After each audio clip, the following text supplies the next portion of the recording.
ഭരണവിരുദ്ധ വികാരവും ന്യൂനപക്ഷ ധ്രുവീകരണവും ചേലക്കരയിൽ വിജയം കൊണ്ടുവരുമെന്ന UDF പ്രതീക്ഷ ആസ്ഥാനത്തായി. BJP വൻതോതിൽ വോട്ട് സമാഹരിച്ചതും PV അൻവറിന്റെ സ്ഥാനാർത്ഥി 4000 വോട്ട് പിടിച്ചതും UDFന് തിരിച്ചടിയായി. 2021 നിയമസഭാ തെരഞ്ഞെടുപ്പിനെ അപേക്ഷിച്ച് ഭൂരിപക്ഷത്തിൽ 27,000 കുറവുണ്ടായെങ്കിലും LDF വിജയത്തിന് തിളക്കമുണ്ട്. 28 വർഷമായി LDFന്റെ കൈവശമുള്ള ചേലക്കര സീറ്റ് പിടിച്ചെടുക്കാമെന്ന UDFന്റെ ഉറച്ച പ്രതീക്ഷയാണ് അസ്ഥാനത്തായത്. 2021 39,500 വോട്ടുകളുടെ ഭൂരിപക്ഷത്തിൽ LDF നിലനിർത്തിയ സീറ്റിലെ ഭൂരിപക്ഷം ഇത്തവണ 12,000 കുത്തനെ കുറഞ്ഞെങ്കിലും വിജയത്തിന് തിളക്കമുണ്ട്. ലോക്സഭാ തെരഞ്ഞെടുപ്പിലെ വോട്ട് നില പ്രകാരം ഭൂരിപക്ഷം 5,000-ൽ നിന്നും ഇരട്ടിയിലേറെ ഉയർത്താനായതാണ് തിളക്കത്തിന് കാരണം. BJP അധികമായി ശേഖരിച്ച 4,600 വോട്ടുകളും PV അൻവറിന്റെ സ്ഥാനാർത്ഥി പിടിച്ച 4,000 വോട്ടുകളും UDFന്റെ തോൽവിയുടെ ആഘാതം കൂട്ടി.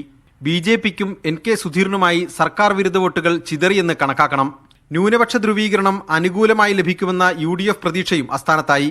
സംഘപരിവാർ ബന്ധമുള്ള യൂട്യൂബറുമായി രമ്യ ഹരിദാസിനുള്ള ബന്ധം LDF ശക്തമായ പ്രചരണായുധമാക്കിയത് ന്യൂനപക്ഷ വോട്ടർമാരെ സ്വാധീനിച്ചുവെന്നാണ് വിലയിരുത്തൽ.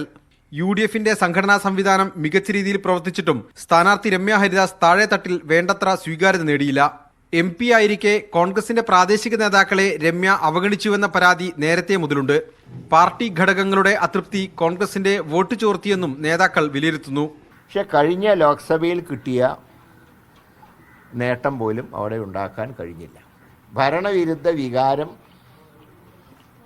എപ്പോഴും വോട്ടായി മാറണമെന്നില്ല എന്നൊരു സൂചന കൂടെ ചേലക്കര ഞങ്ങൾക്ക് നൽകുന്നു. UR പ്രദീപിന്റെ മികച്ച പ്രതിച്ഛായയോടും LDFന്റെ സംഘടനാ സംവിധാനത്തോടും ഏറ്റുമുട്ടി വിജയിക്കാൻ രമ്യയ്ക്കും UDFനുമായില്ലെന്ന് ചുരുക്കി പറയാം.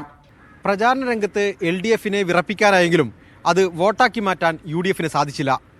സംസ്ഥാനത്ത് ഭരണവിരുദ്ധ വികാരമില്ലെന്ന് സ്ഥാപിക്കാൻ CPMനെ ചേലക്കര വിജയം സഹായിക്കും. ചേലക്കരയിൽ നിന്നും ക്യാമറമാൻ രാഹുൽ ബിജുവിനൊപ്പം MK ഷുക്കൂർ, മീഡിയ 1.